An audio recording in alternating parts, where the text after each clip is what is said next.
Hey guys, ever since I did my video about solo traveling, a lot of you guys have been asking me about where to travel solo.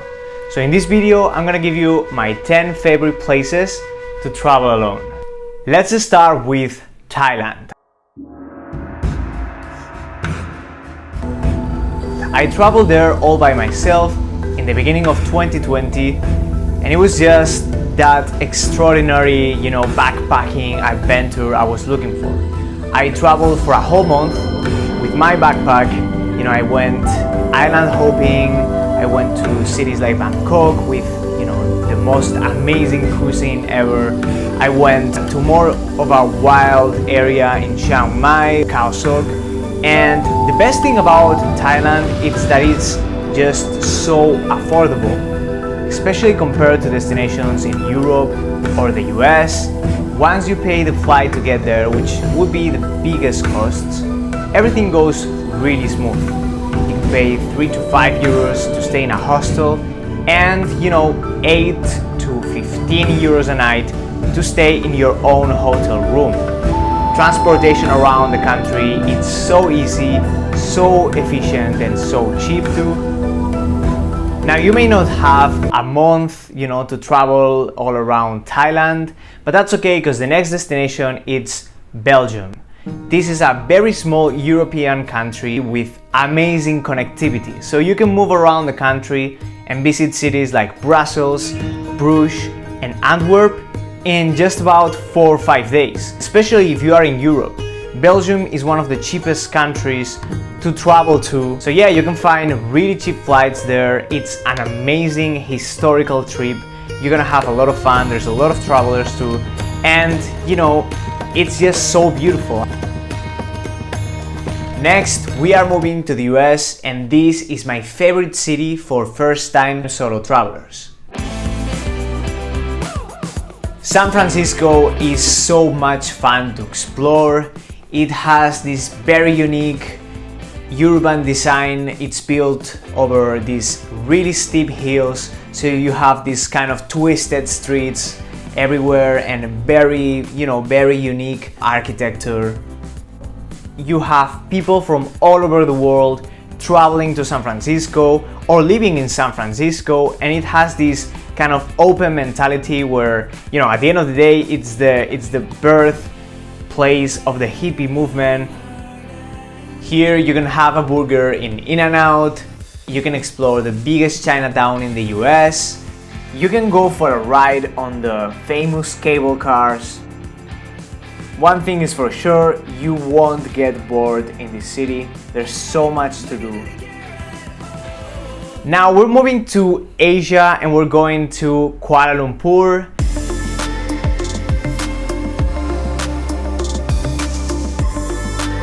KL, it's one of my favorites, if not my favorite city in Asia.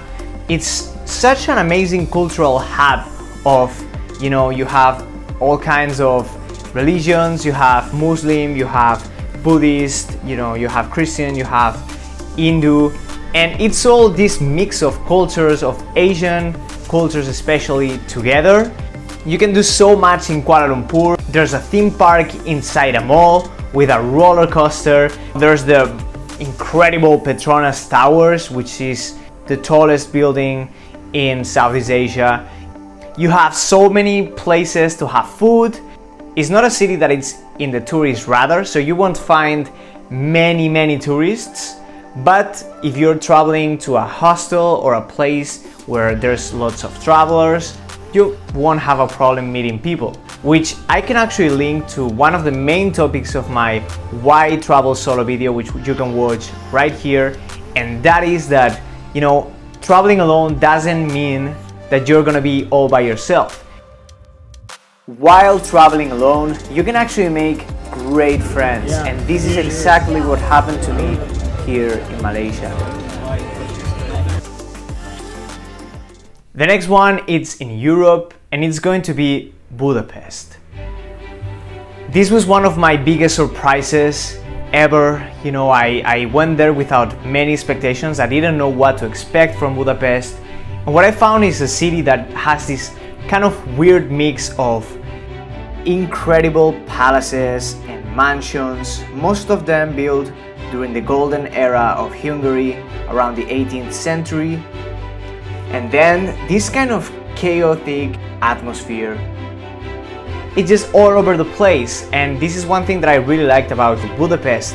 It's that, you know, it's not really the most organized city, but that's actually what makes it stand out from other European cities. There's so much to see in this city, from the parliament to the fisherman bastion to the incredible thermes of Széchenyi. I actually had a great time traveling solo in Budapest. It was one of my first stops of my Central Europe trip, which take us to the next destination, and this is Prague.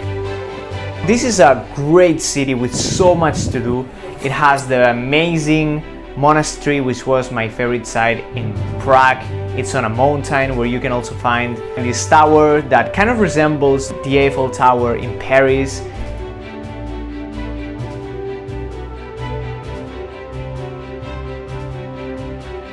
The old town is full of incredible buildings from the late Middle Ages.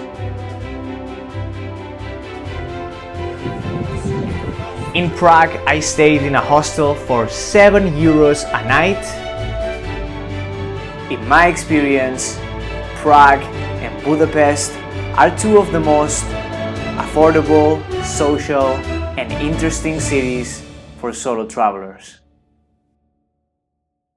So the city we're going to talk about right now, it's a very special city to me. This is Chicago. I lived here for a whole semester. I studied abroad there. It's not the most known city for tourists.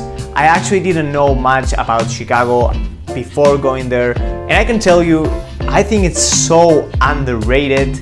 It has just so much to see. The skyline is incredible.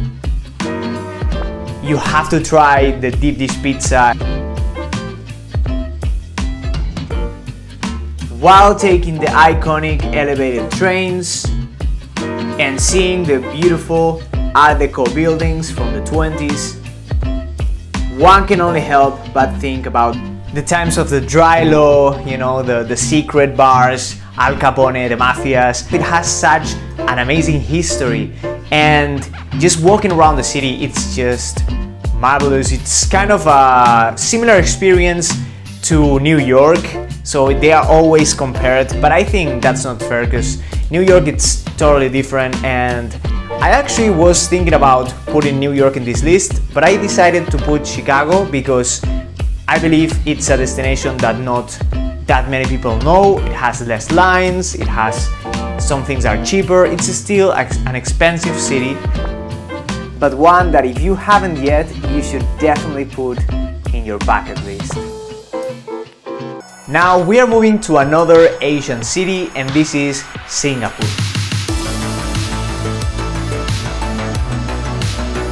Singapore is the city of the future. Stay there for at least 4 days. That should be enough to visit the main sites like the incredible Gardens of the Bay, which takes vertical farming to the next level. It's probably more expensive than Kuala Lumpur that we talked before, but it's a must if you're traveling to Southeast Asia. So if you want to go on a backpacking trip to that area of the world, don't skip Singapore.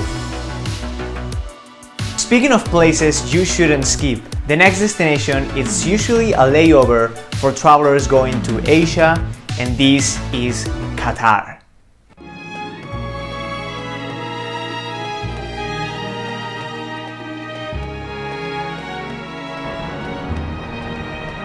I visited Qatar during a layover. It was a 15 to 20 hour layover. What I really like about this destination is that, you know, you have this advanced, incredible skyline that looks from, 2050. It looks so futuristic, but at the same time you have the traditions. You can really get a taste of the Arabian Peninsula.